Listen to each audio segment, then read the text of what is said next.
Hey guys, thanks for tuning in. Shabbat Shalom. Any of you celebrating the Sabbath today? I just wanted to share some of my meditations, just meditating on His Word, and I kind of just thought of something today. I just wanted to share it. I hope I can share it in a clarifying way. So often we see Yeshua say, He is the God of Abraham, Isaac, and Jacob. And today I was just kind of thinking about that, like, well, what does that mean? And Abraham, we are all children of Abraham, but John the Baptist himself said to the scribes and Pharisees, don't say you're the children of Abraham, for God can raise up from these stones children of Abraham. And we know Isaac is a shadow of Christ. And we know Jacob are those who believe in Christ, right? Because he represents, he gave birth to our 12 patriarchs, the 12 tribes of Israel. So that's who the difference between the seed of Abraham and the seed of Jacob are those who believe in Christ. And of course, we all know the story of Jacob at the breaking of the day, which is the coming of Christ, gets blessed in his wrestling with Yeshua, and he eventually gets renamed Israel. So when God says, I am the God of Abraham, Isaac, and Jacob, He is the God of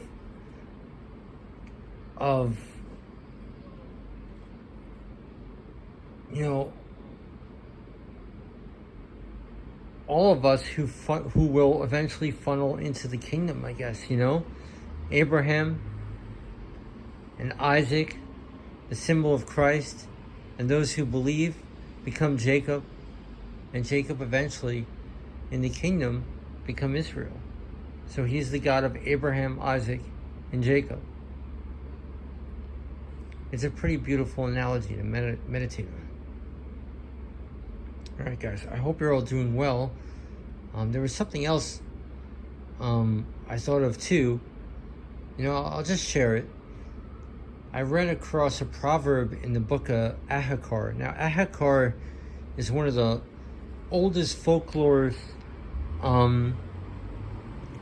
that spread all throughout many different cultures.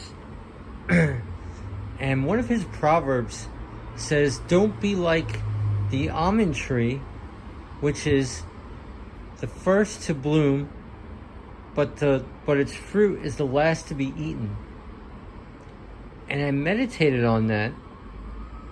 Now think about how many we can understand through our Bibles that the almond tree or the almond bud, the almond, is a representation of resurrection power. In our menorahs, the golden oil in our menorahs are held in an almond blossom, because that golden oil represents our redemption, our glorified light bodies, and all that kind of stuff. So it's very interesting, that proverb that says the almond tree, and of course we know Yahuwah works in the order of His creation. Nothing is random or by happenstance. So if the almond tree is the first to bud, but its fruit is the last to be eaten, how can we run that parallel to resurrection power, which we know the almond represents in our Bibles? Well, it's easy. Proverbs 4 tells us we are to shine brighter and brighter onto that perfect day. If anybody notices, when we start doing the commandments of the Bible, our life supernaturally changes. We even get a glow about our skins. Our countenance change brighter and brighter.